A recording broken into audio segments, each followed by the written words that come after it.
ये आकाशवाणी गोरखपुर है। अब आप सुकीर्ति अस्थाना से क्षेत्रीय समाचार सुनिए। देश कोविड टीकाकरण अभियान के अंतर्गत 150 करोड़ टीके लगाने की दिशा में निरंतर आगे बढ़ रहा है। कोरोना वायरस का नया वेरिएंट मिलने से चिंताएं बढ़ी हैं। आपसे हमारी अपील है कि यथाशीघ्र दोनों टीके लगवाएं और अन्य लोगों को भी टीके लगवाने के लिए प्रेरित करें। कृपया 3 सरल उपायों का पालन अवश्य करें। मास्क लगाएं, 2 गज की सुरक्षित दूरी बनाए रखें, हाथ और चेहरा साफ रखें।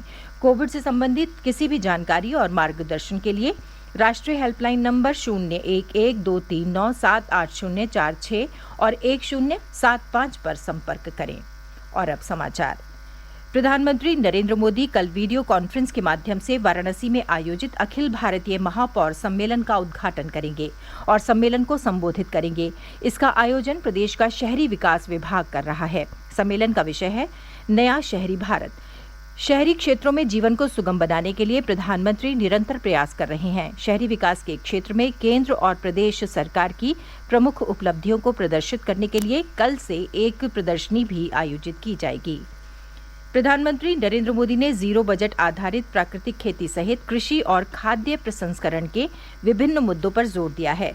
वीडियो कॉन्फ्रेंस के माध्यम से गुजरात के आणंद में कृषि और खाद्य प्रसंस्करण पर राष्ट्रीय सम्मेलन को संबोधित करते हुए प्रधानमंत्री ने कहा कि खेती में बदलाव लाने और कृषि आधारित स्वच्छ ऊर्जा के लिए जीरो बजट वाली प्राकृतिक खेती और प्रौद्योगिकी की अहम भूमिका है।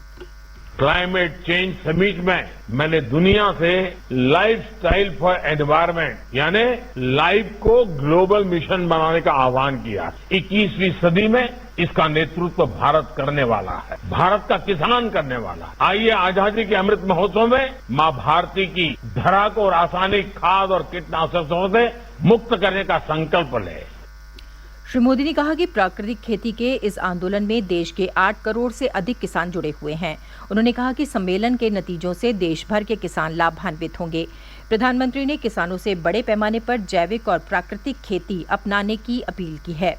उन्होंने कहा कि प्राकृतिक खेती को जन आंदोलन बनाने के लिए हर राज्य और राज्य सरकारों को आगे आना चाहिए। उन्होंने इस बात पर जोर दिया कि आजादी के अमृत महोत्सव के मौके पर एक पंचायत के कम से कम एक गांव को प्राकृतिक खेती से जोड़ा जाना चाहिए। प्रधानमंत्री ने गुजरात के किसानों और गुजरात के मुख्यमंत्री को प्राकृतिक खेती अपनाने के लिए बधाई दी। मुख्यमंत्री योगी आदित्यनाथ ने कहा है कि केंद्र और राज्य सरकार मिलकर प्रदेशवासियों के हित में लगातार कार्य कर रही है।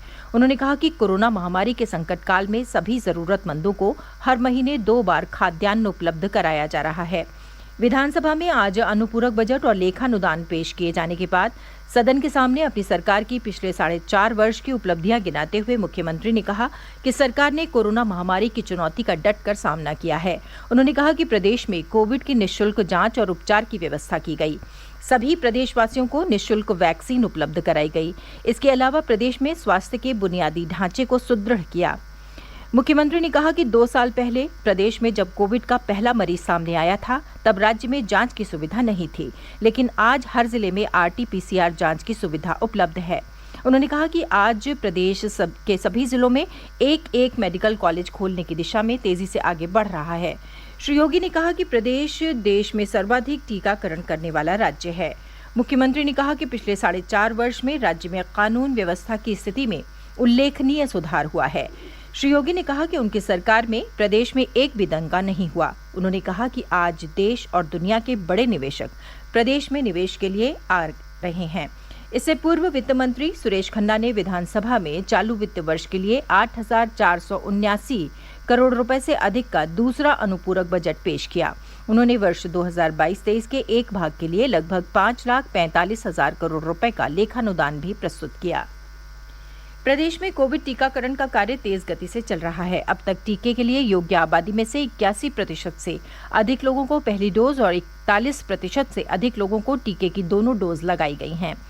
प्रदेश में अब तक 18 करोड़ 26 लाख से अधिक टीके लगाए जा चुके हैं। इनमें से 12 करोड़ 6 लाख से अधिक टीके पहली डोज के रूप में और 6 करोड़ 19 लाख टीके दूसरी डोज के रूप में लगाए गए हैं।